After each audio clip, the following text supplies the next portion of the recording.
नमस्कार दोस्तों। आप सभी मस्त होंगे, स्वस्थ होंगे।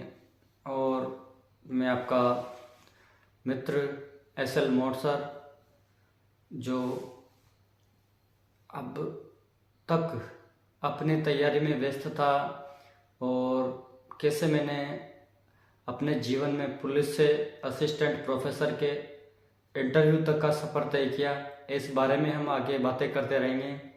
अभी तक मैं इंटरव्यू की तैयारी में व्यस्त था और अब मेरा इंटरव्यू हो चुका है, साक्षात्कार हो चुका है। तो मैं अब एक तरह से अपने आप को थोड़ा सा फ्री महसूस कर रहा था, तो मैंने सोचा कि क्यों ना मैं अपने इस समय को छात्रों के हित में लगा सकूं और जो अपने अनुभव हैं वो छात्रों के साथ साझा कर सकूं।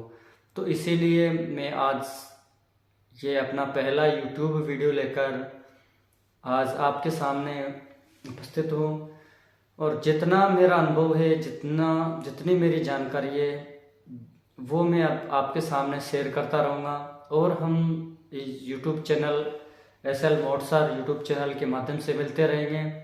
और आशा और अपेक्षा आपकी जो हैं, उन सारी आशा अपेक्षाओं पर मैं खरा उतरने की कोशिश करूँगा। हालांकि सभी का जीवन अपने आप में अलग होता है, सभी की समस्याएं अलग अलग होती है, सभी को जो मिलने वाले संसाधन हैं वो भी अलग अलग होते हैं, वो सारी बातें अलग अलग हैं और सारी परिस्थितियां, उन सब परिस्थितियों को अपने अनुकूल डालने के लिए हमें सबसे पहले खुद को मजबूत होना चाहिए। और इसी मजबूती के साथ में अपने को इस संघर्ष के मैदान में, इस रण पर तैयार योद्धा की तरह पूरे अस्त्र शस्त्रों से सुसज्जित होकर जाना है। और जब तक अपन पूरे अस्त्र शस्त्रों के साथ सुसज्जित नहीं होंगे तो अपन आगे नहीं बढ़ सकते। और अपना जो अंतिम लक्ष्य है, और वो लक्ष्य है अपनी ज्वाइनिंग। जिस दिन अपनी ज्वाइनिंग हो जाएगी उसी दिन अपनी जो पढ़ाई करनी है, उस पढ़ाई का जो लक्ष्य है, अपन जो कंपटीशन की तैयारी कर रहे हैं, उस कंपटीशन का जो उद्देश्य है वो उसी दिन पूरा होगा जिस दिन अपनी ज्वाइनिंग होगी। तो वो दिन भी बहुत खूबसूरत होता है जिस दिन अपनी ज्वाइनिंग होती है। हालांकि मैं ऐसा 3-4 बार इस खुशी को महसूस कर चुका हूँ, तो मुझे पता है कि कितनी खूबसूरत होती है वो खुशी, वो पल जब अपन ज्वाइनिंग करते हैं। तो इन्हीं भावनाओं के साथ में अब आप इस क्षेत्र पर लग रहे हैं, तैयारी कर रहे हैं, तो मैं सभी जो जितने भी प्रतियोगी परीक्षार्थी मेरे यूट्यूब चैनल से जुड़ रहे हैं या आप जुड़ेंगे, उन सबको अग्रिम शुभकामनाएं देता हूं कि 2025 आने वाला साल आपके लिए, आपके भविष्य के लिए, आपके परिवार वालों के लिए खुशखबरी लेकर आए और आपके जीवन में उन्नति का मार्ग प्रशस्त करे। इन्हीं जो अब मेरे भाव हैं, ईश्वर से यही प्रार्थना करता हूँ कि सभी अपने मार्ग पर अपने उद्देश्य को प्राप्त करें। तो इसके लिए सबसे पहला होता है अपना पढ़ने के लिए हमें क्या पढ़ना चाहिए, कैसे पढ़ना चाहिए। अलग अलग व्यक्ति, जो सफल व्यक्ति है, वो किस प्रकार से पढ़ते हैं, वो सारी बातें अपने को ग्रहण करनी है। और ग्रहण तभी करनी है जब वो अपने अनुकूल हो। मेरा जो मानना है वो मानना है कि हर इंसान या हर व्यक्ति या हर विद्यार्थी अपने अपने तरीके से सीखता है। सबकी सीखने की गति एक समान नहीं होती है और ना सभी समान समय पर सीख सकते हैं, ना सभी समान विषय वस्तु को सीख सकते हैं। किसी का हिंदी पढ़ने में अधिक मन लगता है, किसी की रुचि विज्ञान पढ़ने में होती है, किसी की रुचि साहित्य में होती है, किसी की अंग्रेजी में होती है, किसी की गणित में होती है। वो सबकी अलग अलग रुचियां होती है।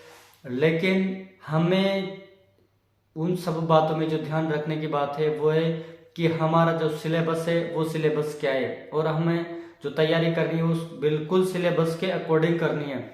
अगर अपन सिलेबस के अकॉर्डिंग तैयारी नहीं करेंगे तो अपनी मेहनत फालतू जाती है, बेकार चली जाती है।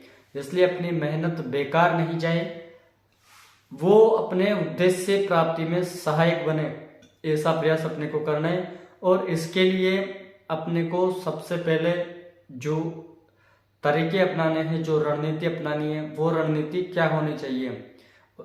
मेरा मानना तो यह है कि जो भी आप रणनीति अपनाते हो, जो भी आप टिप्स अपनाते हो, पढ़ने का तरीका अपनाते हो, वो तरीके अपने अनुकूल होने चाहिए। किस तरीके के द्वारा आप सबसे बेस्ट दे पाते हो, किस तरीके के द्वारा आप सबसे अधिक परिणाम जो आपकी सकारात्मक ऊर्जा को बढ़ाता है, वो परिणाम आपको मिलता है। जो तरीका आपको सबसे अच्छा लगता है उसी तरीके को अपनाएं। किसी भी विद्यार्थी के लिए जो तरीका उत्तम है, हो सकता है वो दूसरे विद्यार्थी के लिए उतना सहज नहीं हो। तो हर व्यक्ति का, हर विद्यार्थी का एक अलग परिस्थितियां होती है, कंडीशंस होती है। उन कंडीशंस के अनुसार कि किस कंडीशन में व्यक्ति या विद्यार्थी अपना सबसे अच्छा परिणाम दे सकता है, या अपने जो लक्ष्य है उस लक्ष्य के अनुरूप कितना आगे बढ़ सकता है। तो वो जो जितने भी तरीके हैं, उन सारे तरीकों को एक बार आप कलेक्ट करो, उन सभी तरीकों पर अपने स्ट्रेटेजी को अप्लाई करो, और जो तरीका आपको सबसे अधिक सहायता दे रहा है, आपके परिणाम में जो सबसे अधिक सकारात्मक आपकी ऊर्जा को लगा रहा है, या आपको अच्छा वातावरण दे रहा है, आपकी जो पढ़ने की शैली है या याद करने की जो क्षमता है, उस क्षमता को बढ़ा रहा है, इंक्रीज कर रहा है, उसी तरीके को आप अपनाएं तो मेरे हिसाब से वो आपके लिए सबसे बेहतर होगा। जैसे कि अपन छोटा सा उदाहरण लेते हैं कि मेरे साथ भी कई सारे विद्यार्थी मित्र रहे हैं। हालांकि मैं शुरुआत से स्वयं पाठी विद्यार्थी रहा हूँ। कक्षा 12 के बाद से कॉलेज में स्वयं पाठी के रूप में किए, BSTC जरूर रेगुलर की थी। तो वहाँ से मैं हॉस्टल में रहा था, तो हॉस्टल में अनेक प्रकार के साथी होते थे।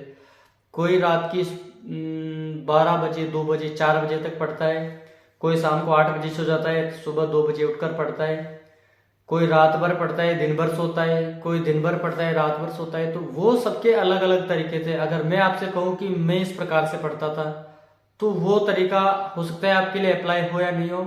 तो आप वो उन सारे तरीकों को देखें, जो तरीका आपके लिए सबसे अधिक उपयोगी है, जिस समय पर आप अपना सबसे बेस्ट दे रहे हो, अपना सबसे अच्छी परफॉर्मेंस कर पा रहे हो, उसी समय पर अगर आप करने की कोशिश करेंगे, उसी समय पर आप अगर पढ़ने की कोशिश करेंगे, तो मैं मानता हूँ कि वो आपके लिए उपयोगी होगा। और जब मन आदमी का पढ़ने पर होता है, तो वो एक इंसान की जो मनोवृत्ति है कि जब इंसान का मन होता है तभी उससे वो सारी चीजें याद होती है। अब आपको पढ़ना है, आप पढ़ तो दिन दिन में सकते हो और रात भर पढ़ने की कोशिश कर रहे हो, तो उस समय जब आपका मन नहीं है, आप पढ़ रहे हो, तो वो आपको बिल्कुल भी याद नहीं होगा और आप फालतू में अपने दिमाग में एक बोझ पैदा कर रहे हो। तो ऐसा नहीं, अपने दिमाग में बोझ पैदा नहीं करना है अपने को। अपने मस्तिष्क के अनुकूल कौन सा समय सबसे अनुकूल है, उसी समय पर आप तैयारी करें और उसी समय को आप अपने अध्ययन के लिए दें। जिस समय आपका मस्तिष्क जागृत अवस्था में रहता है, वो उन चीजों को अडॉप्ट कर पाता है, उन चीजों को ग्रहण कर पाता है। उसी समय पर आप अपना समय पढ़ाई को दें। अन्यथा अगर आप पढ़ते रहोगे, 18 घंटे पढ़ रहे हो, 16 घंटे पढ़ रहे हो, और आपका मन है कि उन चीजों को ग्रहण ही नहीं कर पा रहा, तो वहां पर आपको वो समय देना आपका बेकार है। उससे बढ़िया आप सो जाओ। जिस समय आपका मन बिल्कुल पढ़ने के लिए तैयार है और वो कहता है कि आपको अब पढ़ना चाहिए, तो उस समय आपको पढ़ना चाहिए। हालांकि शुरुआत में ये समस्याएं आती है, लेकिन धीरे धीरे जब आपके मन में अध्ययन के प्रति गहन रुचि पैदा हो जाएगी, तो उसके बाद में एक स्थिति ऐसी आ जाती है कि हम किसी भी समय अपने को पढ़ने से बिना पढ़े रहा नहीं जाता है और वो समय अपने को पढ़ने से नहीं रोक पाता है। तो वो स्थिति शुरुआत में नहीं आ पाती है। तो धीरे धीरे अपने आप को उस अनुकूल डालें, उस समय के अनुकूल डालें कि कौन सा समय अपने लिए बेस्ट है। तो वो वाली तरीका अपने को समय का जो प्रबंधन है वो अपनाना चाहिए। दूसरी बात है कि सिलेबस के अकॉर्डिंग ही पढ़ें। आप जिस भी कंपटीशन की तैयारी कर रहे हैं, जिस भी एग्जाम की तैयारी कर रहे हैं, उसी एग्जाम की तैयारी करें।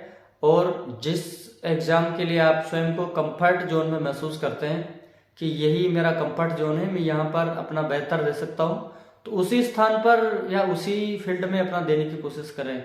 आपकी रुचि तो साइंस में और आप ज़बरदस्ती हिंदी में पढ़ने की कोशिश कर रहे हो, या आपकी रुचि हिंदी में और आप ज़बरदस्ती मैथ में जाने की कोशिश कर रहे हो, तो वहाँ पर थोड़ी सी कंट्रोवर्सी हो जाती है और आप अपना बेस्ट नहीं दे पाते।